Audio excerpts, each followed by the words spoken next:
Le projet de 12 cordes, c'est une invitation de Irène Buscari qui m'a invité à travailler sur un projet avec des détenus. On est parti sur cette idée de travailler autour des mots et de la boxe. Au départ du travail, il fallait qu'on écrive ensemble avec les détenus et il fallait commencer par un atelier d'écriture. C'est quelque chose qui est très difficile, c'est très ingrat. Nous avons souhaité travailler avec des personnes incarcérées pour des faits de violence. Les intervenants sont choisis par rapport à leur envie déjà de s'impliquer dans un contexte qui n'est pas évident. Et puis après, l'idée de vouloir effectivement proposer un projet artistique. Je boxe mon âme. Je boxe mon âme. Je boxe mes larmes. Cet opéra chorégraphique, il est composé d'interprètes amateurs, que sont les détenus, et d'artistes professionnels. On a Sevan Manoukian, la chanteuse lyrique, on a le DJ John Kazlou, on a l'orchestre de chambre de Paris, on a le danseur qui s'appelle Maounion. La place de la musique dans ce spectacle, ça illustre à la fois les thèmes qui sont la violence, la boxe, et ça anime le spectacle aussi. Le DJ, il fait la continuité, donne un côté aussi un petit peu plus rap, presque rock de temps en temps. On a imaginé des musiques qui pouvaient regrouper le plus de sentiments possibles. Donc on va de Shostakovich en passant par des musiques un peu indiennes, des musiques complètement, enfin, je peux dire pop.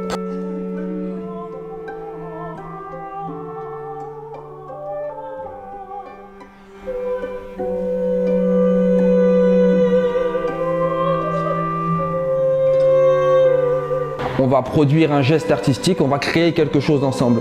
L'orchestre de chambre, Franck notamment que j'ai rencontré, avait déjà vécu ce travail-là et a été pour moi un appui. Mohamed Rouabi aussi depuis plusieurs années. La suite pour le relever, vas-y. L'écriture et les mots et cette présence était pour moi très importante parce qu'il fallait exprimer quelque chose. Moi je viens du corps et de la danse. Le public détenu n'est pas danseur. Ils ne sont pas auteurs pour autant, ils ne sont pas acteurs non plus, ni comédiens. Donc il fallait allier tout ça avec une exigence assez importante. L'écriture, c'est aussi comme le sport. Hein, voilà, c'est une espèce de gymnastique de l'esprit. Pendant une heure, on va essayer de se concentrer, de regarder à l'extérieur, même si voilà, le paysage est un peu barré, d'essayer de décrire ce qu'on voit, de laisser son esprit aller ailleurs. Et c'est à partir de là où on arrive un peu à ouvrir quelques portes et à sortir un peu du poème, de la poésie. J'ai froid. Pendant ces quelques secondes qui me semblent être une éternité, je suis seul. J'ai cette intention, cette volonté de créer un groupe, de mettre tout le monde au travail dans le même sens. Chacun avec ses qualités, ses défauts, ses peurs. Je me réserve toujours une petite place de danseur si c'est nécessaire.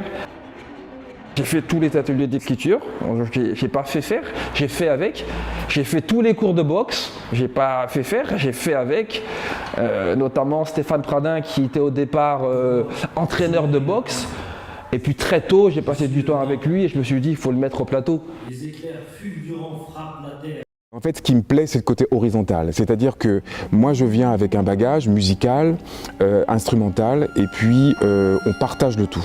Et en fait, on est exactement au même niveau entre les détenus et nous, musiciens. Parce qu'on est dans le même bateau, on vient avec nos histoires de vie différentes. La chose la plus importante, c'est qu'on a pu partager des moments en oubliant complètement d'où ils venaient. Du fait que ça soit des détenus et du fait que ça soit voilà, des gens qui avaient une vie particulière ailleurs.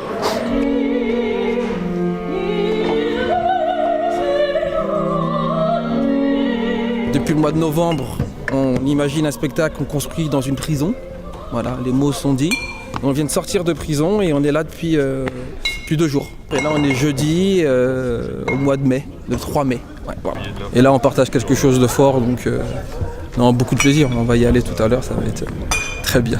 C'est immense parce qu'ils sont pris en considération. C'est-à-dire qu'on les juge uniquement sur leur travail, sur leur capacité à refaire les choses, à s'améliorer, etc. Et non pas sur ce qu'ils sont, sur leur passé, sur ce qu'ils ont fait.